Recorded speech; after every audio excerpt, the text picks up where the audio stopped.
अंतर्मनाचा वेध घेणारे news channel star city one.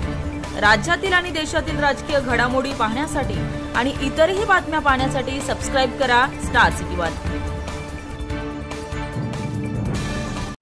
मालवणात काल जे झालेलं आहे, सिंधुदुर्ग किल्ल्यासमोर, राजकोट किल्ल्यासमोर, सर्जेकोट किल्ल्यासमोर, हा गृह खात्यावर महाराष्ट्राच्या थुंकण्याचा प्रयत्न आहे भाजपच्या गुंडाने।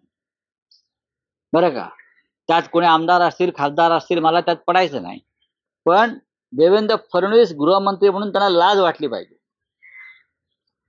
की ते पोलिसांना सन्मान देऊ शकले नाहीत, पोलिसांची प्रतिष्ठा राखू शकले नाहीत, पोलिसांना संरक्षण देऊ शकले नाहीत। खुलेआम भर रस्त्यावर पोलिसांची वर्दी फाडण्याचा प्रयत्न झाला। फक्त आता पोलिसांवर तिथे हल्ले करण्याचंच बाकी होतं। पोलिसांच्या तोंडावर थुंकण्याचा प्रयत्न काल झाला छत्रपती शिवरायांच्या किल्ल्यासमोर।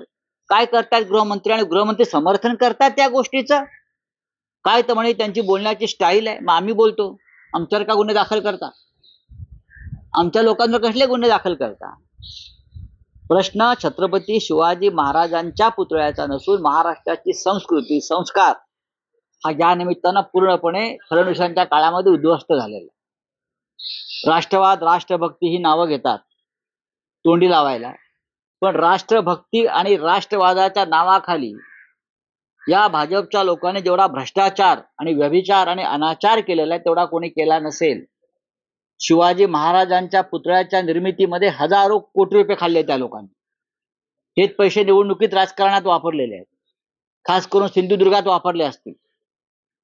इथे INS विक्रांत युद्ध नौका, आमची भारतीय युद्ध नौका, विक्रमी, जिने विक्रम केला युद्ध जिंकण्याचा 1971चा बांगलादेश, त्या युद्ध नौकेच्या व्यवहारात सुद्धा वाचवण्याच्या नावाखाली भारतीय जनता पक्षानेच पैसे खाल्ले, 58 कोटी रुपये।